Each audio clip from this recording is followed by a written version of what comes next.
Tercer capítulo del audiolibro Sangre en las manos. El gran llamado de Operación Elías. Autor Enrique Ginocchio. Las citas son de la Biblia Reina Valera de 1865. Tercer llamado. Biblia. Como habíamos dicho, la parte más importante en cuanto a la tibieza y miseria espiritual de la iglesia de nuestros días es lo concerniente a la palabra de Dios. Y el problema empieza por no entender el lugar de la Biblia en la vida del hombre. Así que trataremos este punto primero. Entrar en la Biblia es entrar directamente en el corazón de Dios. A más de esto, la Biblia es un libro viviente, de lo cual quisiéramos hacer una ilustración. Nota 3.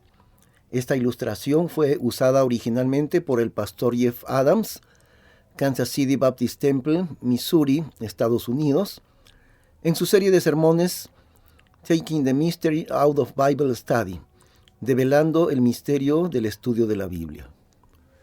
Muchos universitarios que requieren un curso básico de biología realizan la práctica de operar a un cuy, también llamado conejillo de Indias.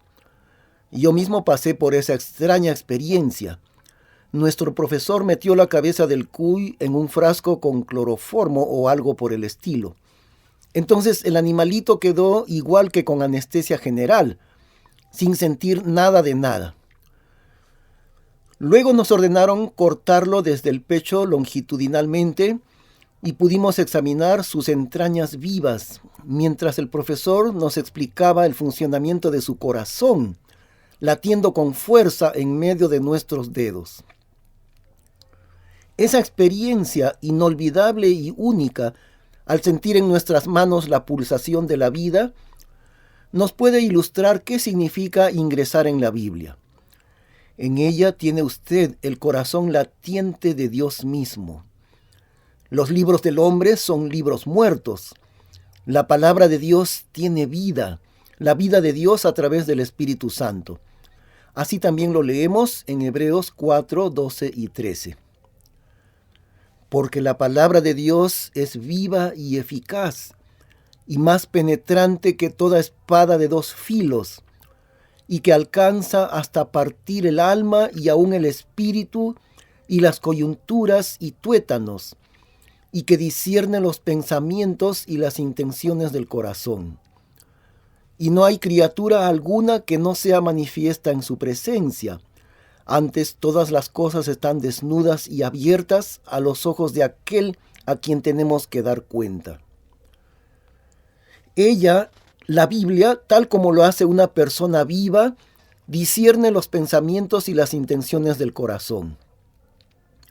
Si el libro no tuviera vida, decir eso sería una simple imaginación. Así que al leerlo, usted está hablando con Dios en persona, o mejor dicho, Él le está hablando a usted, de manera tan real como si le hubieran dejado ingresar al cielo para conversar con Él.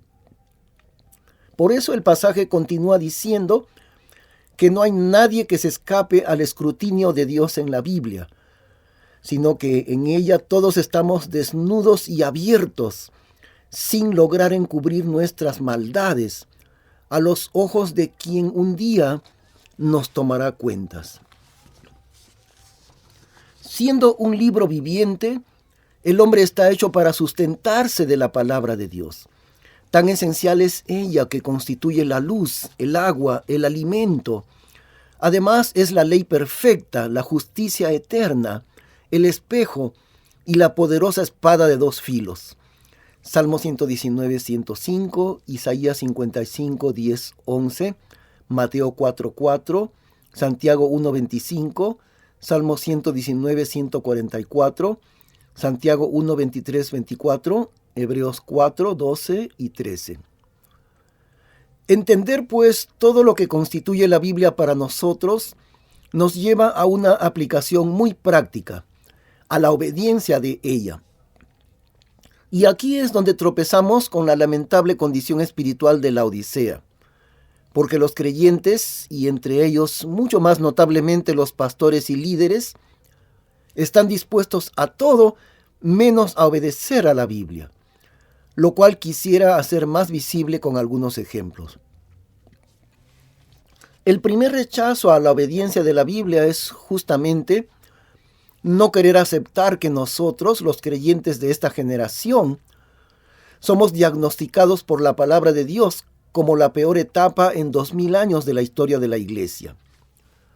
Más de una vez he tenido la experiencia en reuniones de mis colegas pastores bautistas de mencionar en forma bastante breve acerca de que nosotros somos la Odisea en la Biblia, en aquella secuencia profética de Apocalipsis, solamente para recibir de manera muy fría la respuesta de que Apocalipsis 2 y 3 no son una secuencia histórica, sino simplemente 7 tipos de iglesias en cualquier tiempo y en cualquier lugar. Bonita manera de negar la palabra de Dios sin ningún sustento. En aquellas ocasiones, por supuesto, mi reacción fue quedarme del todo callado. Otra experiencia tiene que ver con los pentecostales. Mis colegas bautistas posiblemente se escandalizarán de esto, pero yo tengo varios amigos a quienes aprecio mucho dentro de las iglesias pentecostales. Por eso fue que hace ya bastantes años, recién comenzando una amistad con un predicador pentecostal, se me ocurrió prestarle los primeros videos de un curso llamado Cómo estudiar la Biblia, del pastor Jeff Adams. En esos años eran cintas de videos, no como ahora que todo es digital. Resultó que apenas pasados 2 o 3 días vino a devolvérmelos con una visible actitud de que no los quería. No le pregunté la razón, pero quedé intrigado hasta que recordé que en el primer video el autor del curso menciona el pasaje a continuación. Porque todos vosotros sois hijos de la luz e hijos del día. No somos hijos de la noche ni hijos de las tinieblas. Así pues, no durmamos como los demás, antes velemos y seamos sobrios. Porque los que duermen, de noche duermen, y los que están borrachos, de noche están borrachos. Mas nosotros, que somos hijos del día, seamos sobrios, vistiéndonos de la coraza de fe y de amor, y por almete de la esperanza de salud. Primera Tesalonicenses 5, 5 al 8. Al mencionar este pasaje, Jeff Adams hace una amonestación que ofende a muchos, y con toda razón, quiero decir con todo sustento bíblico. Estamos en medio de los incrédulos, que son los hijos de la noche y de las tinieblas, pero el Señor nos llama a ser sobrios y a velar, porque es en la noche cuando algunos duermen, los bautistas, pero otros están borrachos, los pentecostales. Muchos han escuchado a Jeff Adams, quien ha venido a nuestro país en diversas ocasiones. Pero hay algo que casi nadie sabe, y es que este prestigioso maestro bíblico y pastor se convirtió al Señor muy joven todavía, guiado por la esposa de un pastor pentecostal, y sus inicios como nuevo cristiano fueron dentro de aquel grupo. Según su propio testimonio, él mismo experimentó toda la retahíla de fenómenos carismáticos, empezando con hablar en lenguas y lo demás. Pero pronto comenzó a estudiar ávidamente las Escrituras, pues siendo estudiante de filosofía, Jeff Adams era muy riguroso y exigente en su búsqueda de la verdad.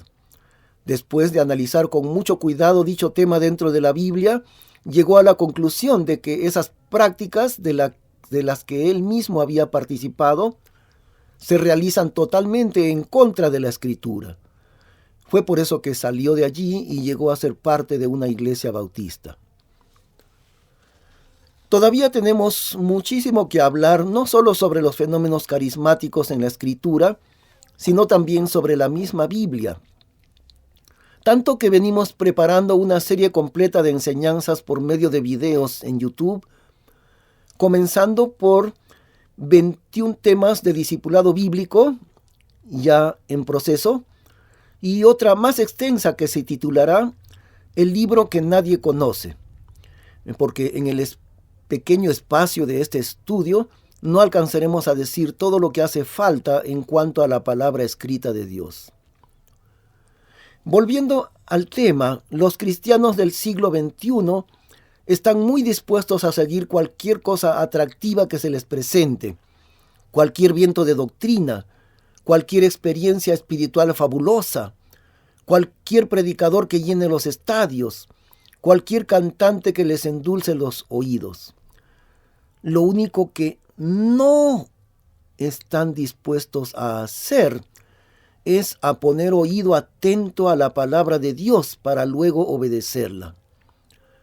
Se parecen mucho al joven rico que quiso averiguar la verdad y cuando el Señor Jesús se la dijo, volvió las espaldas muy entristecido porque no estaba dispuesto a pagar el precio de obedecer a la verdad.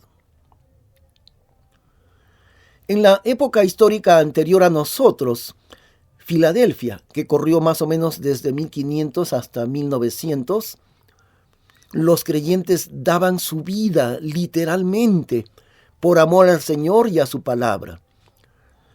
Casiodoro de Reina, quien tradujo al castellano la Biblia y la publicó en 1569, lo hizo a precio de 12 años de increíble esfuerzo y de andar a salto de mata de un país a otro por toda Europa, perseguido por la Inquisición católica que le pisaba los talones para llevarlo a la hoguera por haberse atrevido a dar la Biblia en lenguaje del pueblo.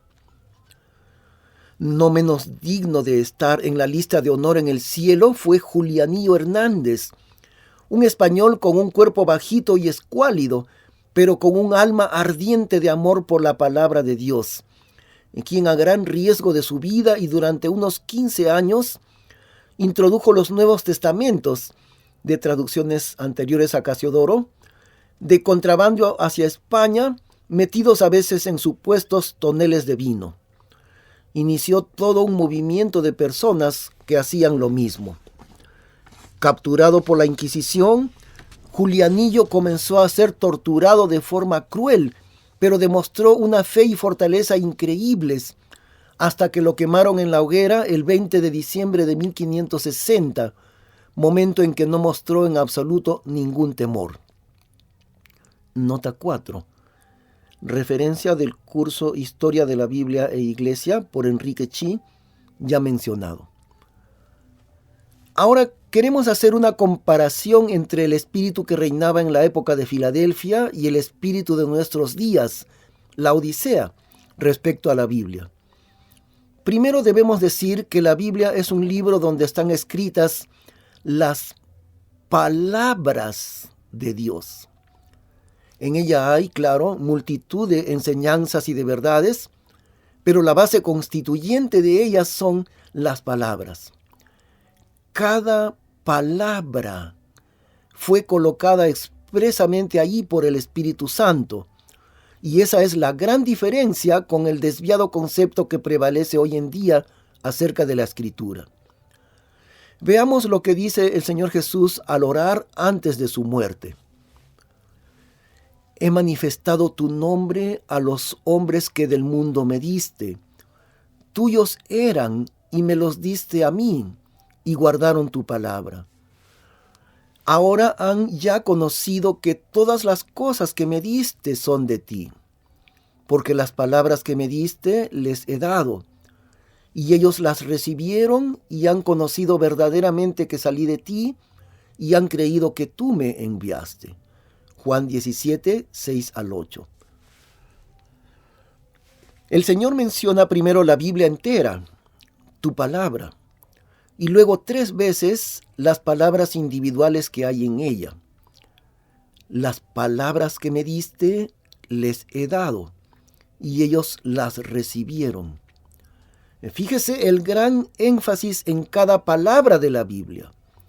No cada idea ni cada enseñanza, sino cada palabra. Ahora veamos lo que dijo Juan de Valdés, otro hombre de Dios, quien en 1534 tradujo al castellano los Salmos, los Evangelios y las Epístolas. He querido ir muy atado a la letra, palabra por palabra en cuanto me ha sido posible. Y aún hallando ambigüedad en la letra griega, la he podido dejar en la castellana. Traduciendo a San Pablo, no he querido escribir mis conceptos, sino los de San Pablo. Nota 5. Referencia del mismo curso ya mencionado.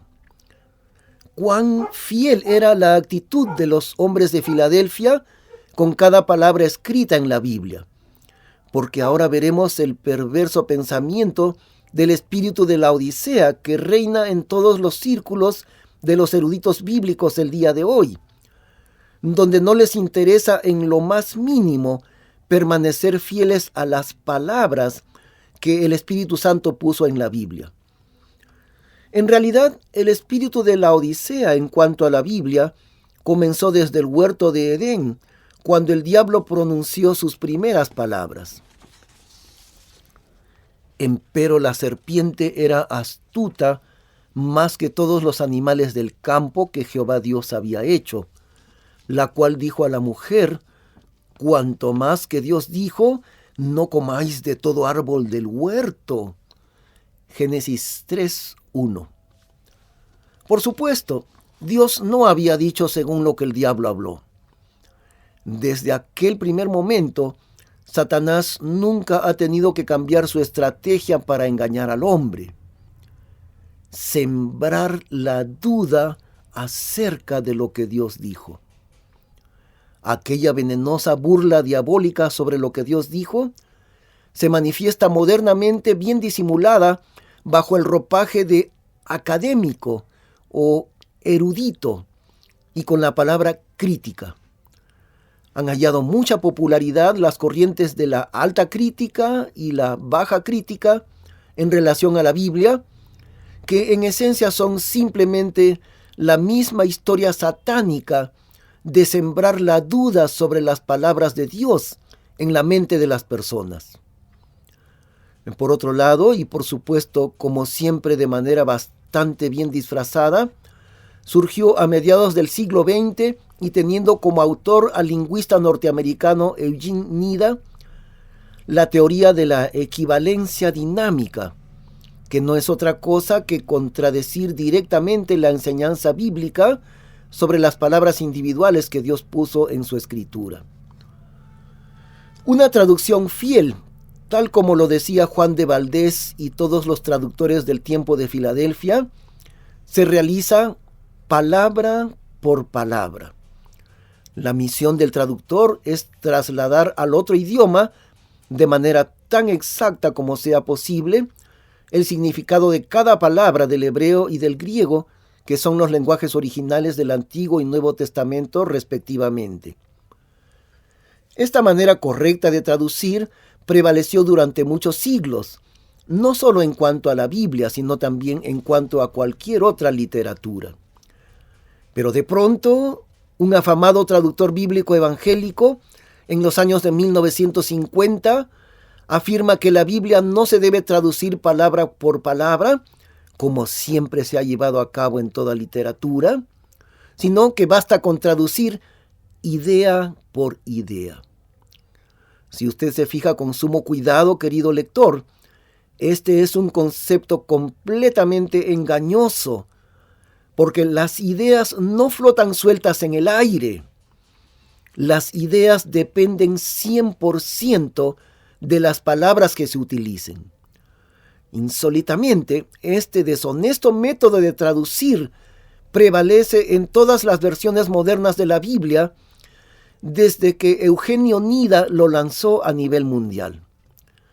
Una vez más, el enemigo infiltrado sigilosamente debido al campo propicio de la Odisea.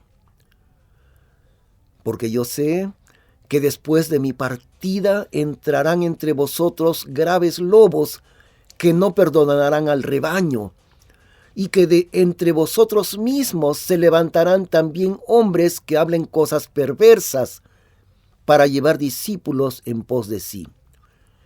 Hechos 20, 29 al 30.